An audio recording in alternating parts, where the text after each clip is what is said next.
Welcome to my vlog. Ayan guys, Today's vlog is dito. how to cook rice Nag-ano ko ng coffee. rice Please coffee. watch the video till the Kasi end. po, If you're new to my channel, parang please gusto ko like ng and subscribe. If you iwasan ng have kape. any suggestions, Noong araw please ganito yung kape namin, rice below. coffee. Hindi naman This yung sarado, pero is madalas Lily yung araw Vlogs. ng mga tataan. Enjoy watching. Halos everyday Thank kami you very nag-ganito. much. Sa Ilocano at Kirog. Kirog to me. Dito guys. Instead na hindi na rin ako masyado kumakain ng kanin. So, i-rice coffee ko na lang. Kasi iba yung rice coffee. Pagka iniinom ko, parang may mga may kabuhangin. Tapos ang hirap i-melt. Mas magalit pala ito na ito. Mas natural. I-ano lang po sa mahinang po. Ayan. Ayan na po siya. Umiitim na. Ito lang po ang paghalo para hindi po siya matulog. Paitinit ko ng paitinin. Tapos ilagyan siya ng tubig na mainit.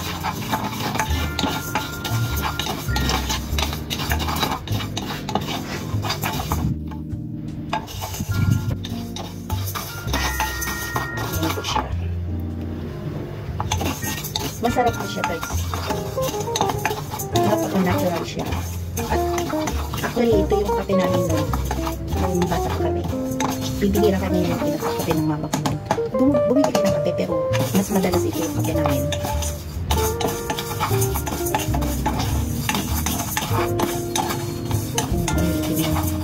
Okay, tingin ko siya ng konti.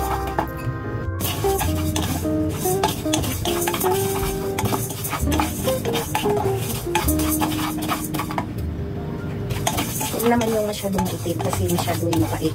Pero kung gusto nyo yung nakapang, paitin nyo yung konti. Actually, lahat naman ng kape, ginagawa ng ganito, ginagawa ng ganito, para umitim.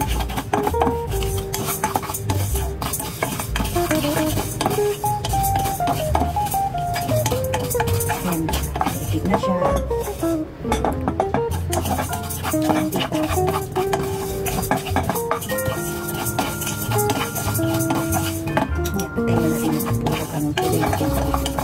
Para yung init lang ng ano kasi sarap din ng amoy. Kapay-kapay na siya. Ayun na guys, ulitin na siya. Ito na yan. Ulitin na natin ng maliit na tubig. Tapos pakuluan din natin ng mga 3 minutes or 5 minutes.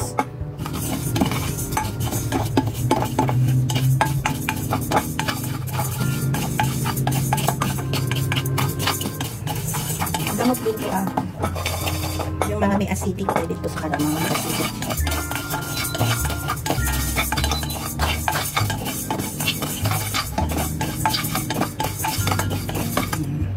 Okay na siya guys, lagyan na natin ng tubig.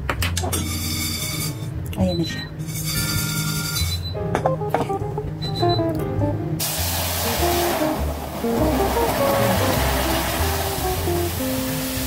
Diba, maitim na siya guys. Dati yung ginagawa ng lola namin, ginadamihan niya ng ganito. Tapos lalagay sa garapon. Pag ubos na, pagputi na yung bigas dyan, okay na. Yan, may kape na kami. Pakupuluin natin to ng 5 minutes. Pero alalay din kasi, magpapuff yung, ano ba yun? Mag-aano siya, sasabog na ganun.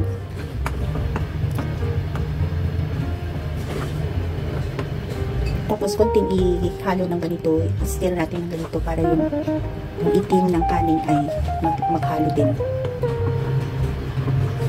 Ayan, kape na po siya. Sino po nakaka-relate? Ayan, just comment below po.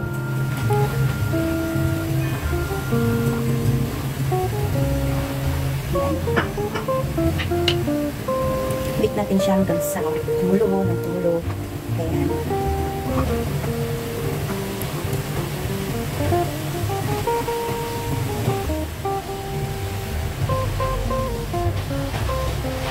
Ayan, kumukulo na. I-slow natin yung apoy para hindi siya lalagpas. Mulo-pulo. Pagsibo. Ayun na yun, pinatay ko na at nag-aano na siya.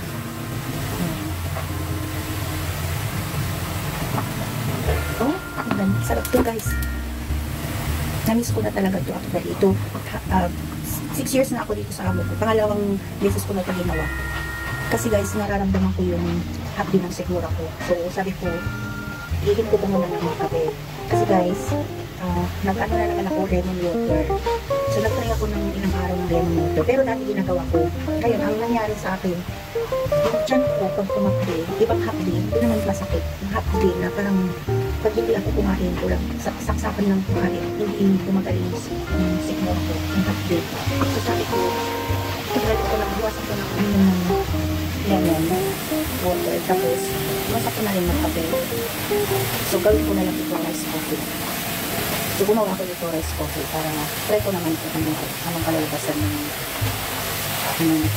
tiyan ko kasi tumatak na siya. Tapos nakililo ako. Ayun siya guys. Dapat tanggalin natin itong mga bula-bula.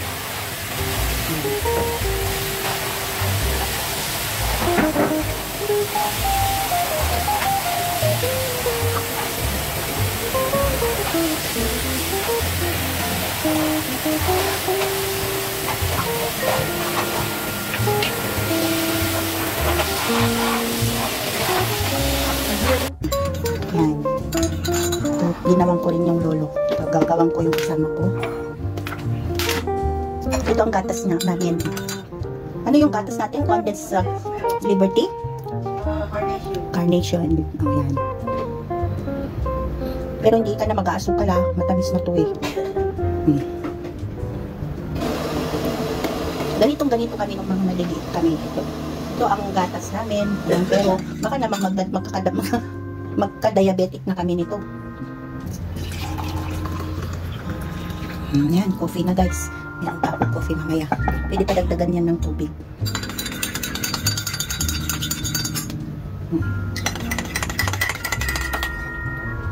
Dagdagan ko kasi baka pagreklamo yun may kape. Sabihin walang gatas.